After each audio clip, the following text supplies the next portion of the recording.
평안하시죠? 평안하시기를 바랍니다. 주님 주시는 평안이 없으면 살 수 없는 것이 우리 인생입니다. 주님이 도우셔야 되고, 주님이 지키셔야 되고, 주님이 함께 하시는 삶, 우리 성도님들 그러한 삶을 사시면 좋겠습니다. 앞에 나와보니까 마음에 드는 소망들이 몇 가지가 있어요. 정말 추운 날씨인데 특별히 우리 숭실교회가 마가의 다락방 되면 좋겠다 생각이 듭니다. 정말 이곳에서 하나님을 갈망하고 또 약속을 붙잡고 기도하고 성령으로 충만하게 되어서 서울을 복음화하고 이 민족을 다시 한번 깨워낼 수 있는 믿음의 동산 되기를 주의 이름으로 축복합니다. 마스크로 가려질 수 없는 얼짱들이 되게 여기에 많이 있어요. 얼짱들. 얼짱이 뭔지 아시죠? 아주 얼굴이 예쁘고 잘생긴 분들을 얼짱이라고 얘기하는데 세상의 그런 관점이고, 우리가 성경적 관점으로 설명을 하면 얼짱은 하나님의 형상이 회복된 사람입니다. 그렇죠? 그래서 내가 성령으로 거듭나서 하나님의 자녀가 되었다고 하면 여러분들 진정한 얼짱이지요. 또 보니까 몸짱도 되게 많아요. 몸짱은 세상 사람들은 근육이 많은 사람들, 몸이 좋은 사람들이 몸짱인데, 성경적인 관점으로는 하나님의 성령이 거하시는 전이 된 사람들이 진정한 몸짱인 줄 믿습니다. 할렐루야. 성령이 충만하고 성령이 내주하시면 그 몸 진짜 존귀한 몸이 되는 거예요. 질그릇에도 보배가 담기면 보물 상자가 되는 것처럼 우리 질그릇이지만 하나님의 성령이 거하시면 여러분 진정한 하나님의 몸짱이 되는 줄 믿습니다. 또 보니까 족장도 많아요. 족장. 얼짱은 알고 몸짱은 아는데 족장은 뭐예요? 족장은 발이 예쁜 사람을 족장이라고 얘기하는데, 발걸음이 아름다운 사람, 지나온 흔적이 아름다운 사람, 곧 아브라함과 이삭과 야곱의 그런 족장들의 삶입니다. 큰 부족을 이끌어 족장이기도 하지만 그들은 하나님의 말씀을 따라 2000km 넘는 지역을 순종하 갔던 사람이 아브라함이고, 평생 하나님을 따라 살던 사람들이 믿음의 족장들이라는 것이죠. 우리 숭실교회 성도님들이 믿음의 족장 된다고 하면 평안의 복음을 전하는 전도자의 삶을 살아가는 것, 예수의 구원의 복음을 전하는 삶을 살아가는 사람들이 진정한 족장인 줄 믿습니다. 그럼 이제 자신을 향해서 한번 그런 정체성을 고백하면 좋을 것 같아요. 나는 예수 안에서 진정한 얼짱, 몸짱, 족장입니다. 시작. 가슴에 손 대고, 네, 그 다음에 손가락 2개를 하면 이제 상대방을 향한 최고의 인사인데, 그렇죠? 보면서 형제님, 자매님은 예수 안에서 진정한 얼짱, 족장, 몸짱입니다. 축복합니다. 시작.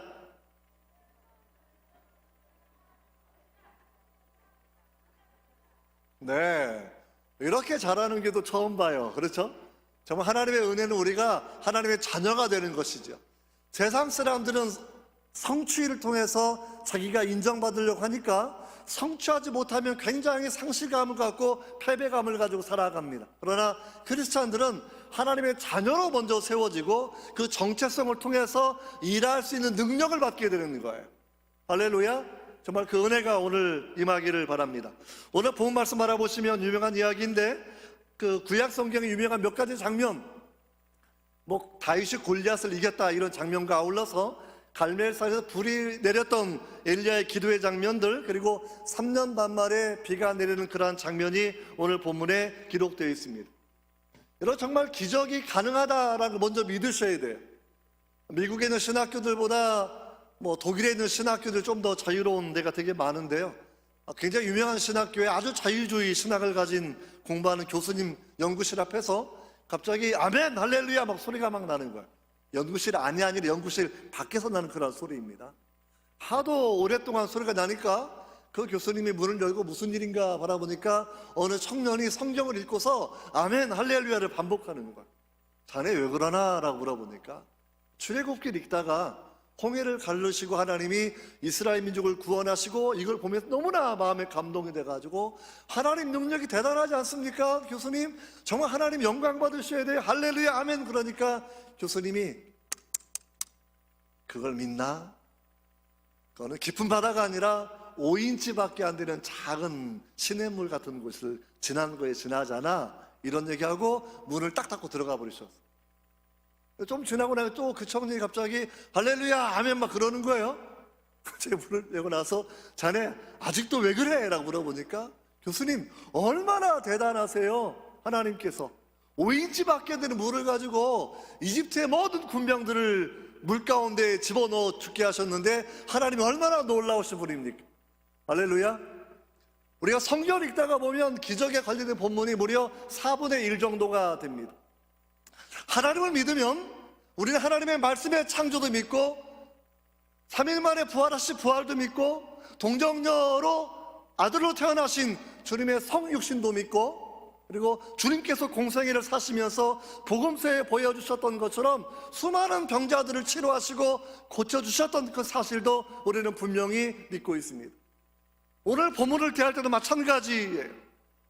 본문 바라보시면서 정말 엘리야의 기도를 통해 하나님께서 어떻게 역사하셨는지 우리는 이 기도를 통해서 이 시대에 무엇을 다시금 배워야 되는지 우리는 죽어버린 하나님이 아니라 백범어록 죽은 백범 선생님의 글이 담겨져 있는 어록이 아니라 우리는 살아계신 하나님의 말씀이 담겨있는 책, 살아계신 예수 그리스도의 행적이 담겨있는 복음서를 바라보면서 오늘도 행하시는 주님, 2000년 전 갈보리에 행하셨던 그 하나님, 3000년 전, 2500년 전, 2700년 전 이스라엘 땅에서 행하셨던 그 하나님이 지금도 우리 가운데 역사하실 수 있는 걸 우리가 믿고 우리가 하나님을 향하여 여러분 열린 마음을 가지고 오늘 본문을 대하기를 원합니다.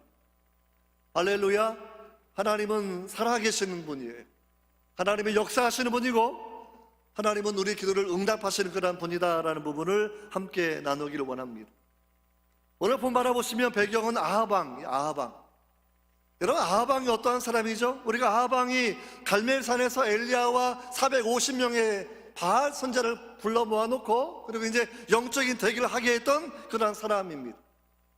하나님을 떠나 있는 사람이고 하나님을 대적한 사람이고 하나님을 믿었던 하나님의 선지자들을 잡아 죽이는데 앞장섰던 사람이 당시 최고의 권력을 가지고 있었던 아합이라는 그런 사람이라는 것이죠. 아합은 외형적으로는 군사적으로 외교적으로 건축적으로 성공한 왕입니다. 이스라엘 왕국에서 3대 건축왕 하면 솔로몬, 예수님 당시에 헤롯 왕, 그 다음에 세 번째 들은 사람이 이 아합 왕이에요.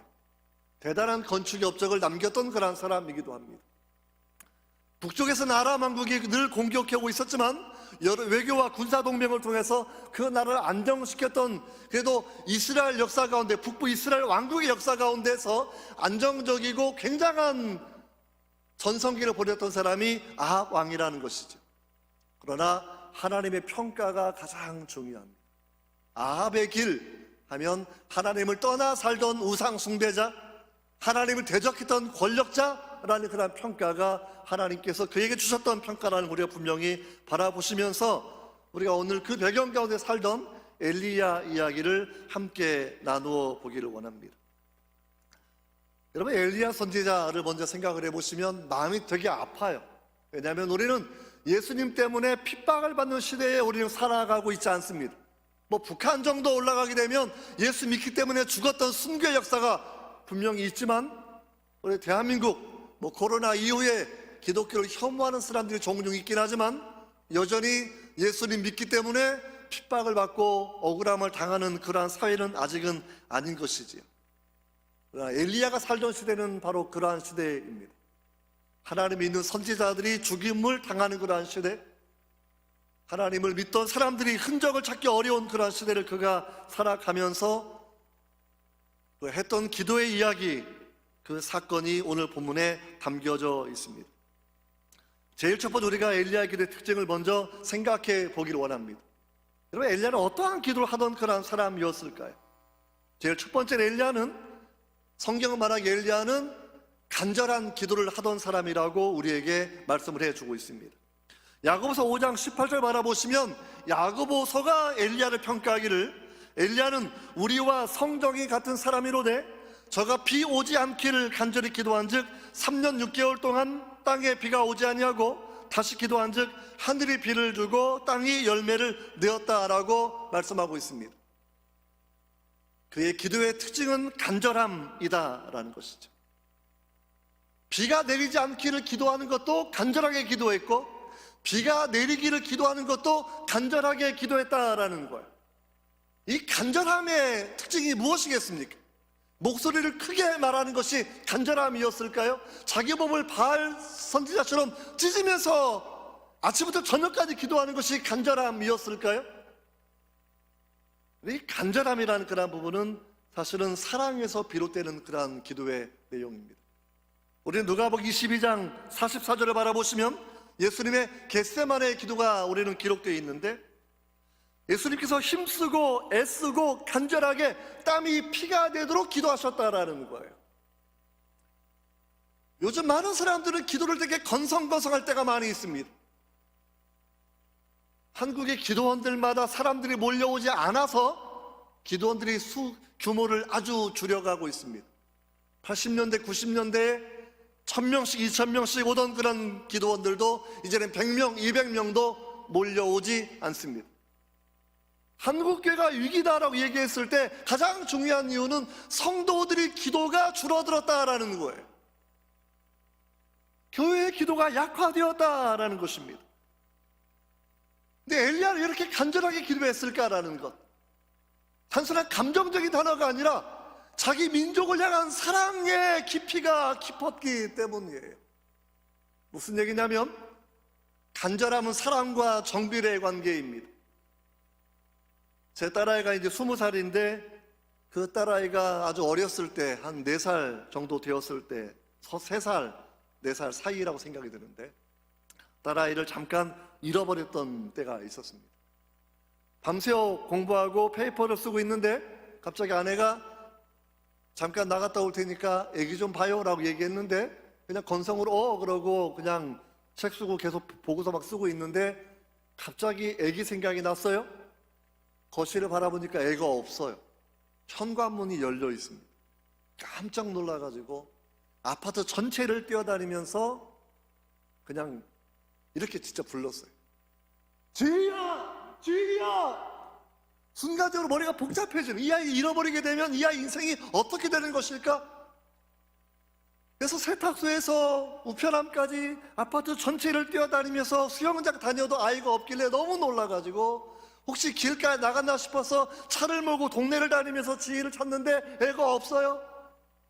순간적으로 얼마나 낙담하고 절망하고 불안한지. 간절함은 바로 그거예요. 간절.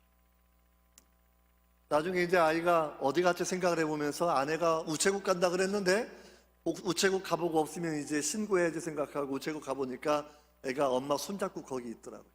애가 안 떨어져서 그냥 데리고 간 건데 문을 열고 가시는 바람에 제가 그렇게 고생을 했던 생각이 납니다. 깨닫게 된 것은, 간절함은 사랑에 비례하는구나. 예수님이 간절하게 기도하셨던 것은 죄인된 인류들을 사랑하셔서 얼마나 많이 사랑하셨는지 자기 몸을 내어주시기까지 사랑하셨다라는 것이죠. 엘리야가 간절히 기도한 것은 이러한 내용입니다. 당시에 비가 오지 않기를 기도하는 것은 그 나라 경제가 망하기를 기도하는 겁니다. 하나님께서 이스라엘을 불쌍히 여기주셔서 너무나 가난하고 너무나 못 먹어서 하나님께 돌아오지 않으니까 한때 잘 먹고 잘 살게 해주었던 때가 있었습니다. 잘 먹고 잘 살아도 그들은 주께 돌아오지 않는 것이죠. 풍년이 들고 잘 살면 바알신이 비를 내렸고 바알신이 풍류를 갖다 주었다고 생각하면서 그들은 우상만 섬기는 사람들이었고, 권력자가 그 일을 권장하고 있는 그 비참한 사회. 여러분, 이것이 엘리야가 가졌던 마음의 아픔이에요. 비가 내리지 않기를 바라는 것은 잘 먹고 잘 살다가 돼지처럼 죽어가는 것이 아니라 차라리 못 먹고 못 살다가 하나님께 돌아와서 은혜를 받고 하나님의 백성으로 회복되는 것이 필요하다고 생각했기 때문에, 하나님 차라리 이 경제가 망하게 하시옵소서. 이 경제가 망해서라도 이들이 정신을 차리고 주께 돌아오게 하시옵소서. 잠언 30장 9절에 얘기하는 것처럼 배가 불러서 여호와를 잊어버릴까 한다라고 하는 그 일반 심리를 성경이 설명해 주는 것처럼, 여러분, 전 세계의 종교인들이 60억 명이 넘지 않습니까? 2007년도에 하버드 대학교에서 찰스 테일러라는 철학자가 쓴 책이 있어요. 세큘러 에이지라는 책을 써서 출판이 2007년도에 됐는데, 사회가 발달하고 자본이 발달하고 과학이 발달하여도 종교성은 사라지지 않을 것이다라고 하는 이야기를 그 책에 하고 있는 것이거든요. 남미를 바라보고 아프리카를 바라보면 많은 사람들이 하나님을 찾고, 하나님을 찾지 않아도 잘못된 신을 믿어도 그렇게 종교의 열심을 가지고 있는데, 우리 잘 살던 유럽과 대한민국과 선진국을 바라보면 사람들이 점점점 종교가 약해져 가고 있습니다. 아주 슬픈 현실들입니다. 복지가 발달하니까 하나님을 의지하지 아니하고 복지를 믿고, 자본이 발달하니까 하나님을 의지하지 않고 자본을 믿는 것 바라보면서 이 땅 100년도 안 되는 생애를 살아가고 있는데, 100년 동안 잘 먹고 잘 사는 것 때문에 하나님을 망각해버린다고 하면 그 자본은 저주예요. 저주, 사실. 그래서 엘리야가 하나님의 은혜 가운데서, 하나님 차라리 3년 반 동안 비가 오지 않았어, 이들이 각성하고 이들이 돌이켜서 오직 여호와께 돌아올 수 있다고 하면 하나님 비가 오지 않기를 원합니다. 그 기도, 그 기도 한 이후에 3년 반의 시간이 지나고 나니까 얼마나 괴로운 시간들이겠습니까? 많은 땅은 바짝 말라가고 동물도 굶주리고 사람도 굶주리는 상황들을 바라보면서 이제는 또 사랑의 연민 때문에 이제 비가 내리기를 기도하는 것, 그러니까 여기에서 중요한 우리가 포인트를 분명히 가져야 한다. 여러분, 우리가 기도하는 것, 옛날 생각해 보십시오. 삼각대로 올라가고 산에 올라가서 소나무 뿌리를 붙잡고 민족을 위해 기도하고 이 나라가 잘 살기를, 보릿고개를 극복하기를, 직장을 위해서, 취업을 위해서, 결혼을 위해서 열심히 기도하던 그때 하나님이 이 나라를 잘 살게 해주었는데 벌써 다음 세대가 무너지는 것 바라보는 것이죠. 사실 다음 세대가 무너지는 것, 다음 세대에게 원인이 있는 것보다는 우리 장년들이 이미 다른 세대가 되어 있다라는 거예요. 장년들이 하나님을 떠나 있고 장년들이 다시 한번 기도의 열정들이 회복되어야 되는데, 기도하려고 그러면 저렇게 믿어도 되나, 저렇게 기도해도 되나 라고 얘기하면서 기복신앙으로 몰아붙이는 것들을 바라보게 되면서 우리는 다시 한번 우리는 성경 앞에서 자신을 비추어 보셔야 됩니다. 가장 많은 병자를 고치신 분은 예수 그리스도입니다. 기도응답을 보여주시는 것은 성경책입니다. 요즘에 육신 진화론 자체가 나와서 이제는 창조도 믿지 않는 그런 시대가 점점 되어가는 이상한 학설들이 많이 나오고 있는데, 육신 진화론에 대한 가장 중요한 비판은 하나님은 우리 기도에 응답하시고 우리를 이끌어주시는 선한 목자라는 사실이죠. 여러분, 우리가 오늘 엘리야를 통해서 배워야 되는 첫 번째 이야기는, 하나님 민족을 위해 기도할 때에도 사랑으로 간절함으로 기도하게 하시고, 교회를 위해 기도할 때에도 사랑으로 간절함으로 기도하게 하시고, 내 자녀를 위해 기도할 때에도 주님 눈물을 흘리며 간절하게 기도하는 사랑이 회복되게 해달라고. 무정한 사회가 되면 안 돼, 무정한 성도가 되면 안 돼. 간절함의 회복을 여러분들이 그렇게 기도하시기를 바랍니다. 여러분, 두 번째 목적은 뭐냐면, 엘리야 기도는 그 민족이 하나님을 알게 하는 것이었다라는 거예요. 기적이 있던 그 이유, 하나님께서 살아계시는 것을 보여주기 위해서 그렇게 기도하고 있는 것이죠. 오늘 본문 바로 앞을 바라보면 여러분 36절을 이렇게 기록되어 있는데, 36절, 37절 한번 같이 읽어보도록 하겠습니다. 시작.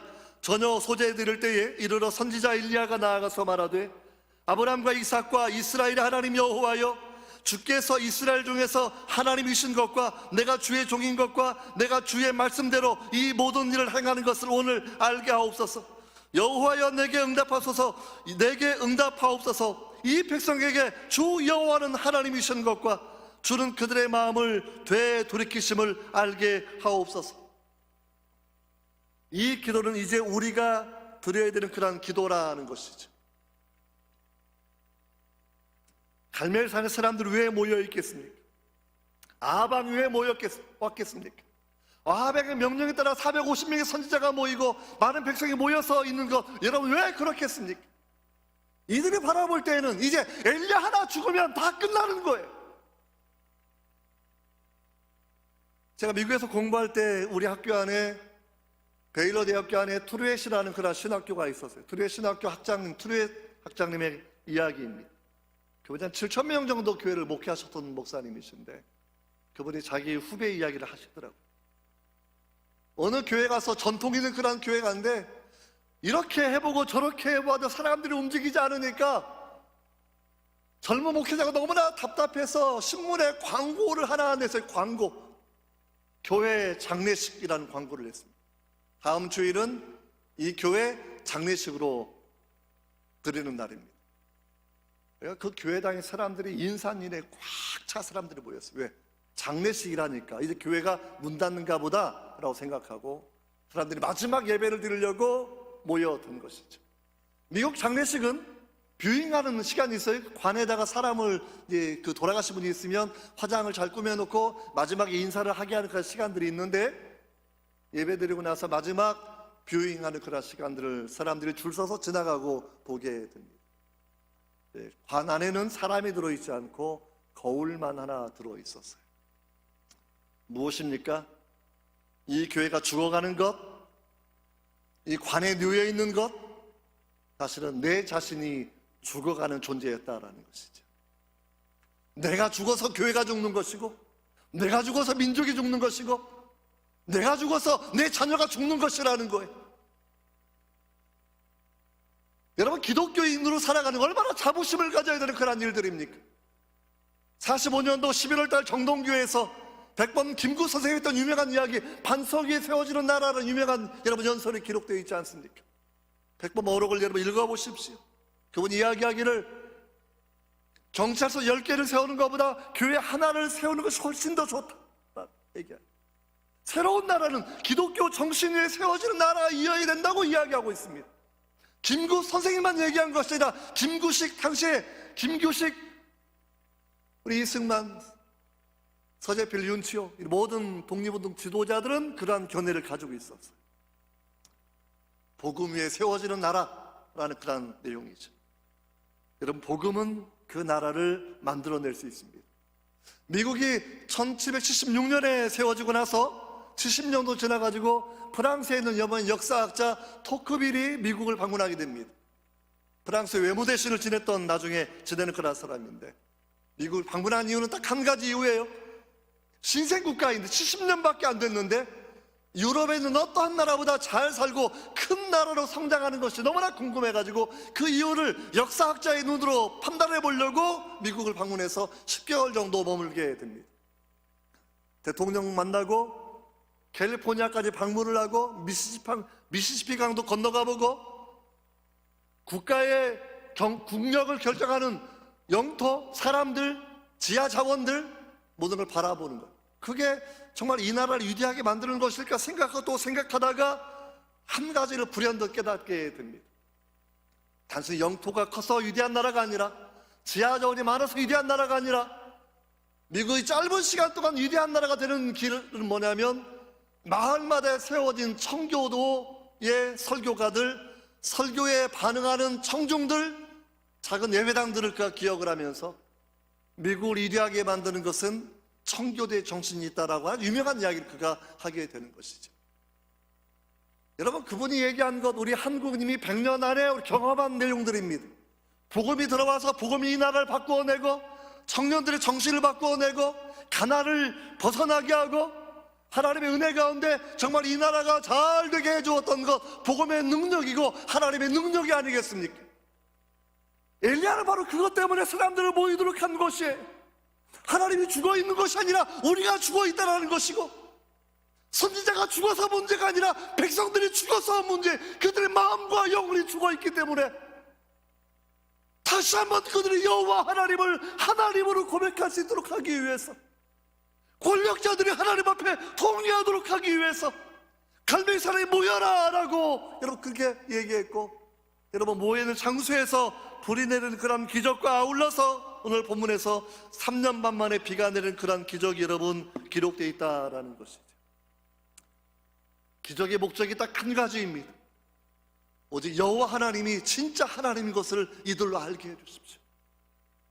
이들을 돌이켜서 하나님이 인정하게 해주십시오. 우리 기도가 품어야 되는 것은 민족입니다. 다음 세대입니다. 이 민족이 내 다음 세대가 하나님을 참으로 믿고 섬길 수 있도록 하기 위해서 하나님 은혜를 부어주십시오, 하나님 기적을 보여주십시오라고 우리가 간구하고, 여러분 중보하는 그런 일들을 우리가 분명히 해야 한다라는 것이죠. 여러분 세 번째 엘리야기의 특징은 뭐냐면 하나님의 음성을 듣는 사람이었다라는 것이죠. 기도해라 비가 내리지 않게 할 것이다. 기도해라 비가 내리게 할 것이다. 이게 하나님의 음성입니다. 예전에 한국의 유명한 보응사 목사님이 미국을 방문한 적이 있었어요. 제 친구 아버지이셨는데 뭐 이런저런 목회 노하우를 배우려고 많이 동기 목사님들 모여가지고 질문도 하고 답변할 그런 시간들이 있었습니다. 그분이 얘기했던 것이 생각이 나요. 하나님의 음성을 듣는 게 필요하다. 목회 신앙생활할 때 하나님의 음성을 듣는 것이 분명히 필요하다라는 것이죠. 요한복음 10장 27절로 말씀하시기를 내 양은 내 음성을 들으며 나는 그들을 알며 그들은 나를 따르느니라 라고 성경은 주님은 우리에게 말씀해 주고 있습니다. 내 양은 주의 음성을 안다라는 것이죠. 우리가 주의 음성을 듣고 우리가 말씀을 듣고 살아가는 게 분명히 필요해요. 성경을 통해서 주님을 알고 성경을 통해서 주님을 만나게 되는 것인데, 그러나 더 기억해야 되는 것이 뭐냐면 성령의 은혜 가운데 이 말씀이 레마가 되고 이 말씀이 내 가운데 역사하시는 때가 있다라는 거예요. 성령이 내게 말씀하시는 때가 있다라는 거예요. 우리는 죽어버린 종교생활을 하는 것이 아닙니다. 살아계신 그 하나님께서 말씀을 통해 역사하시고 내 안에 내주하셔서 성령이 지시하시는 것이 분명히 있다라는 것, 여러분 그 하나님 뜻을 분별하고 살아가는 것이 우리한테 필요하다라는 거거든요. 직장암을 걸렸다가 회복되었던 분을 만났던 적이 있었습니다. 잠깐 제가 주일 예배 때 이제 부흥회를 하려고 시간이 막 지나가고 있는데 아무튼 조금 더 길게 하겠습니다. 그분이 직장암 걸렸다가 인공항문을 달고 있었고, 그리고 접합수를 다시 받아서 이제 회복을 하고 있는 그런 사람이었는데, 예수 안 믿다가 이제 암 때문에 예수를 믿게 된 그런 사람이었죠. 근데 암이 재발되었다는 소식을 다시 병원에서 하게 된 겁니다. 암이 재발되었다. 그러니까 갑자기 부인에게 막 짜증내고 화내고 막 난리를 치니까 그 부인이 저한테 전화를 했어요. 전화를 시애틀에서. 저는 캘리포니아에 살고 있는데 제 남편 좀 달래주세요. 전화로 바꿨는데 전화선 넘어 들려오는 목소리는 그냥 짐승의 소리, 짐승의 소리.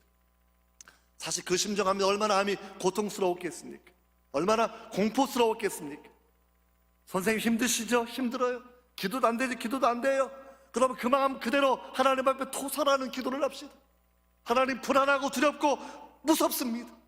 내가 예수를 믿고 살아보려고 하는데 다시 암이 재발되다니 하나님 무슨 일입니까? 내가 주님을 믿고 나서 내가 이렇게 선한 일을만 시작을 했고 내가 연약하지만 믿음을 가지고 있는데 왜 암이 재발되는 것입니까?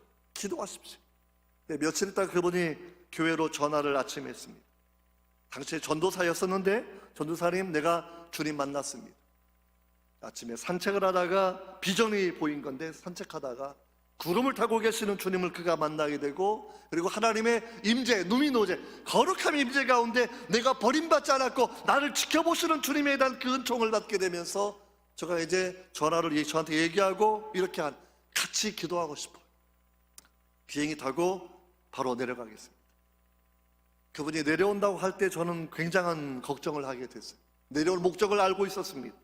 함께 기도하고 함께 낫고 싶었던 것, 그분이 생각할 때 김기호 전도사 신유의 은사가 좀 있는데 같이 기도하면 나을 것 같으니까 그냥 내려온다고 얘기하는 거죠.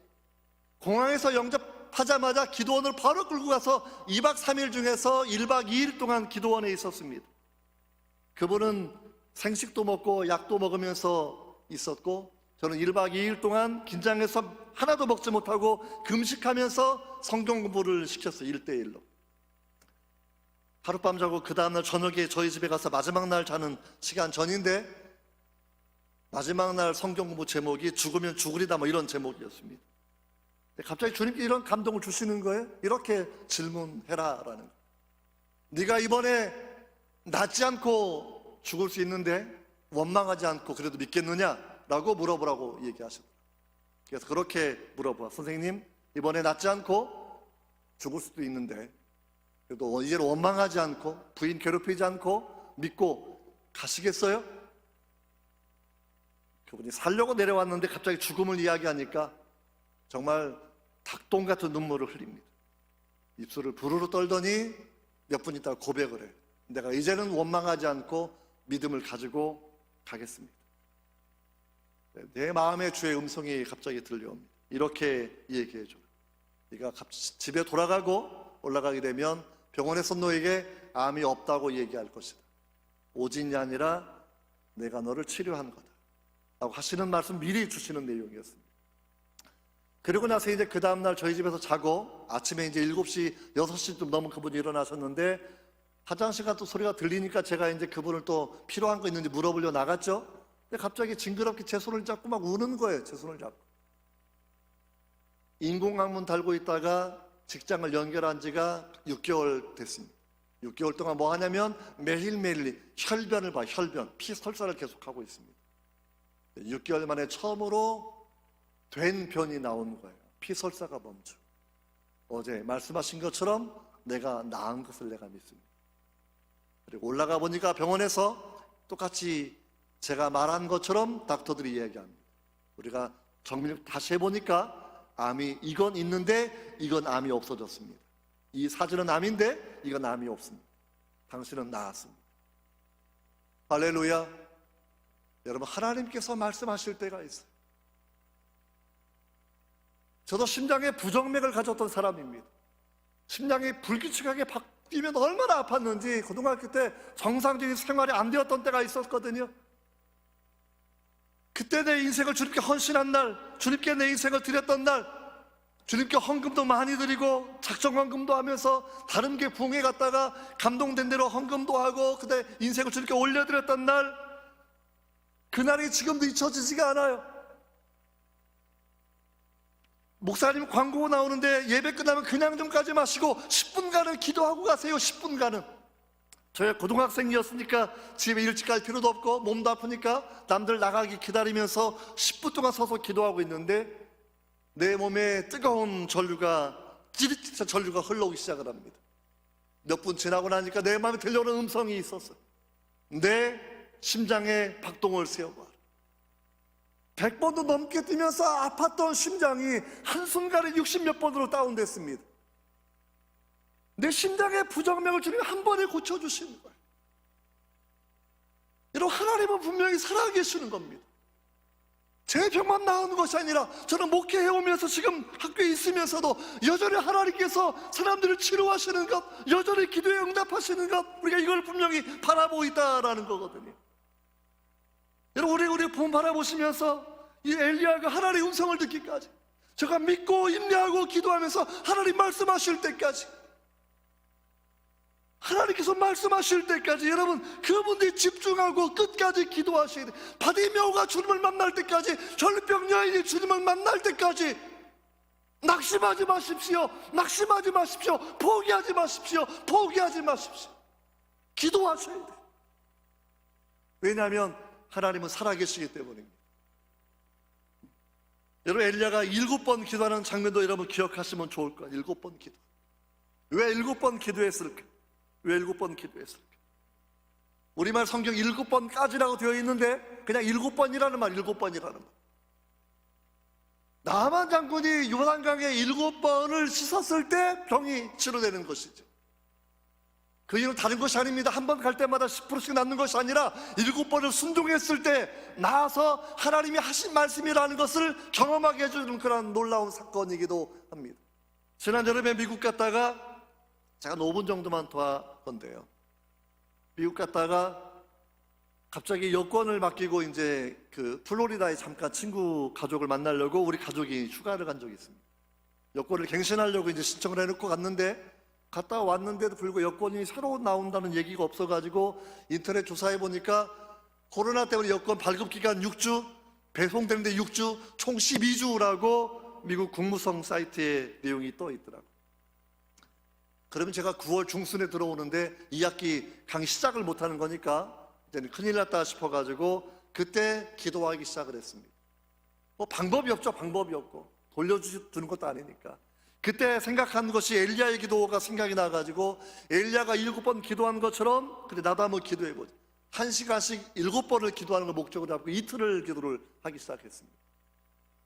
방법이 없어서 여건이 없으면 들어올 수가 없고 일할 수가 없으니까 저는 사실 7번 안 되게 해보니까 6번을 제가 기도를 매일 2번 이틀을 했는데 놀라운 거 뭐냐면 국무성 그렇게 안 움직이는 관리들도 하나님이 움직이셔서 기도가 끝나고 나니까 여러분 그 다다음 날에 한 4일 정도 이후에 저희 집까지 여권이 배송이 완료가 됩니다. 이거 뭐 일일이 설명하기도 곤란. 기도에 응답하시는 분이 있다라는 거예요. 기도를 들으시는 분이 있다라는 거예요. 여러분 엘리야와 엘리사 생각해보면 우리가 존경해야 되는 것 중 한 가지는 뭐냐면 이렇게 엄청난 기적을 행하는 능력과 믿음 있는 사람이었지만 그는 그 땅을 떠나지 않는 사람이었다라. 자신의 사역지가 바로 그곳이었기 때문입니다. 남쪽 유다 왕국 가면 대접을 많이 받았을 텐데 죽은 자를 살릴 수 있고 질량 보질의 법칙을 어길 수 있는 기적을 일으키는 그런 기도를 하던 사람들이 엘리야와 엘리사가 아니겠습니까? 근데 그들은 그 지역 우상 숭배의 지역을 떠나지 않고 끝까지 주님께서 결정하실 때까지는 일했던 거 우리가 그렇게 바라보게 되는 겁니다. 7번도 마찬가지인데 비는 자연현상 중에 하나이기 때문에 그냥 비 오면 오랜만에 비 왔네 이렇게 될까봐 7번을 확증하게 하고 이 비는 엘리야가 기도해서 오지 않던 비였고 엘리야가 기도해서 오는 비라는 것 바로 하나님께서 천지만물을 주관하시는 분이라는 것을 확증하는 거라는 사건으로 오늘 본문에 그렇게 기록이 되어 있다는 겁니다. 여러분 우리가 오늘 말씀 바라보시면서 기억해야 되는 것 하나님은 살아계시다라는 것이고 성경은 살아계신 하나님을 증언하는 그런 책으로 우리에게 계시를 주어진 내용이고 우리가 예배할 때도 마찬가지 기도할 때도 마찬가지인데 정말 우리가 하나님 앞에서 이렇게 기도해야 되는 것 엘리야처럼 내 민족과 내 자녀를 품고 간절하게 기도하게 하옵소서 이 간절한 사랑이 회복되도록 여러분 기도하셔야 되고 두 번째 하나님 정말 이 민족이 하나님을 제대로 경외하게 하옵소서라는 민족을 위한 중보의 기도 우리가 분명히 드리셔야 되고 그리고 이를 행하시는 하나님이 계시는 거 우리가 분명히 믿고 우리가 분명히 기도하셔야 됩니다. 요점은 교회의 기도가 회복되어야 합니다. 기도하시겠지만 더 하셔야 됩니다. 더 집중하셔야 됩니다. 기도는 푸시예요. 푸시. Pray until something happens. 하나님의 응답이 이루어질 때까지 우리가 기도하는 자세가 분명히 필요하다고 생각이 됩니다. 여러분들께서 정말 마음에 오랫동안 기도해왔던 그런 제목도 있을 것이고 질병 가운데 기도하는 그런 제목도 분명히 있을 것입니다. 포기하지 말고 기도하십시오. 재정을 위해 기도하시고 건강을 위해 기도하시고 자녀를 위해 기도하시고 교회를 위해 기도하시고 민족을 위해 여러분 기도하시고 이 복음이 이 민족을 새롭게 할 수 있고 이 복음이 우리 자녀 세대를 새롭게 할 수 있고 이 복음이 다시 한번 나를 새롭게 해달라고 하는 그런 기도를 우리가 분명히 함께 드렸으면 좋겠습니다. 낮에는 시간이 없어서 말씀을 짧게 마치지만 저녁 때 오시면 아프신 분들은 제가 기도해 드리는 시간을 갖도록 하겠습니다. 우리 목사님 제가 허락받지는 않았는데 저녁 예배 때는 끄떡끄떡 하셨으니까 아프신 분들 기도 제목 있으신 분들 오시면 짧게라도 기도하는 그런 시간을 갖도록 하겠습니다.